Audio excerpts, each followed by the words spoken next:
Hi, I finally picked up Sharp Objects by Gillian Flynn. The reason being, the novel is set in a very small town where our main character grew up and goes back to, and I am currently in a small town where I grew up and came back to. Going back to your parents, you kind of tend to slip into the teenage version, the child version of you. The old memories come back, the old patterns come back, the old dynamics. And if you have any trauma, everybody does, that would also resurface. The malicious nature of harmless gossip in these small towns. Everybody seems to know everybody and everything about everybody.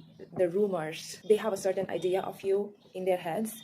And every time you step out of the house, you would meet someone you know. There's almost a claustrophobia to it. Like if you were looking for privacy and if you wanted to reinvent yourself or be like an unknown person in a sea of people, you cannot if you tried. Like that's a big city experience. This small town trope, is it a trope?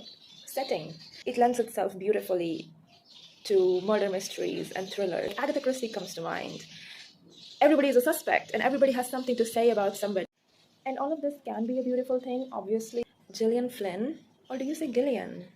She's really good at putting pictures in your head and perfectly describing something. I actually watched the show first, and the show is very, very well done and very, very faithful to the source material. Don't want to be controversial, but I kind of prefer the show. Maybe it's the fact that I watched the show first, and when I read the book, everything was kind of familiar to me. Something like body harm has more shock value visually. You can show somebody's ghost memories, they're in your head, so they are kind of like haunting you. And I kind of prefer the show's ending because a certain parental figure shows up, and the novel goes on to talk about, oh, this is where I live now, this is how my life is now, and the show just ends and you are left to digest what just happened, which leaves an impact. The background score in the show is also very beautiful, and the way scenes cut, when a character is delirious or when they are experiencing non-sobriety. And I don't really feel guilty for saying the show was better because Gillian worked on the show as well. The trigger warning list is very, very long. I prefer to go into these